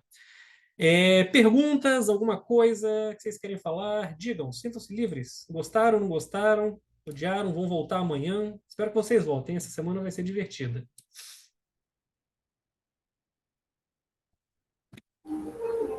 Oi, E aí, Caio? e aí? Primeiro, gostaria de falar que eu gostei bastante da aula de hoje e me surgiu uma Obrigado. dúvida. Ah, Tipo, no começo da aula você falou que vocês estavam pegando 50 músicas de 10 artistas, músicos brasileiros, MPB, né? sim. E eu fiquei curioso, tipo, em quais variáveis das músicas vocês usam para fazer essas análises, esses estudos? Eu sei que você já passou um trabalho, né, numa matéria antiga com algumas variáveis das músicas, só que queria saber se, tipo, tem coisa a mais, assim, ou alguma coisa que você vai... provavelmente você vai chegar ao decorrer do curso, só que alguma coisa que você já passou hoje, talvez. Não, o que você viu lá no curso, né? O Caio fez uma matéria comigo de aprendizagem de máquina e eu passo alguns trabalhos, eventualmente, que tem algum teor um pouco mais musical, e um dos trabalhos foi tentar prever essencialmente o sucesso que uma música ia fazer a partir de certos atributos acústicos sobre ela. Não, o que a gente extrai aqui são informações, não são informações acústicas, né? Informação acústica é o quê? Aquilo que você pega uma forma de onda, né? Você pega aqui essa forma de onda, você calcula e você faz uma conta e você conclui alguma coisa com ela. Né? Você pega essa informação física e faz uma conta e conclui alguma coisa com ela. As informações que a gente extrai são informações musicais. A gente pega a partitura, faz uma análise minuciosa das notas, acordes, relação entre notas e acordes, tudo mais, e vai construindo uma base de dados gigantesca com isso. Tá? No final do curso, eu vou conseguir trazer alguns dos atributos que a gente usa para fazer essas análises. Tá? Mas são atributos bem diferentes daqueles que você viu, mas são atributos musicais extraídos diretamente da partitura, né? Porque a gente quer capturar qual foi essencialmente a intenção do artista colocar ali naquela música, tá? Então é bem diferente do que o que você viu lá na disciplina, mas a gente vai chegar e falar um pouquinho aqui sim. E são Beleza? quantos? Qual a ordem de grandeza dos atributos, geralmente? Cara, cada música gera duas planilhas de dados. Essas planilhas de dados por música, elas tendem a ter. Uma delas tem 8 linhas e mais ou menos umas 100 colunas por cada música. É uma coluna para cada acorde, né? Então, 100 não, 100 é muito, 50 mais ou menos. E para cada nota, a gente também gera a gente também gera uma outra matriz que tem 5 linhas e uma coluna por nota. Tá? Então, são esses dois dados que são gerados por música. Né? E aí, a maneira como a gente processa isso que vai gerar outras informações. Tá? É, Eu vou falar um pouco mais sobre isso no final. Vou falar um pouquinho mais sobre isso no final, mas é uma quantidade relativamente grande de dados. Cada música gera essas duas matrizes com essas dimensões aproximadas aí. Aí, obrigado. Soraya, tá aqui os livros, mas eu vou fazer um Google Classroom e colocar esses slides lá. Pode ficar tranquila, tá? Então, os livros estão aqui, mas eles vão estar lá também. Cadê? Ih, tá aqui para frente. Tá aqui, tá? Mas eu vou colocar os slides no Google Classroom, pode deixar, tá bom?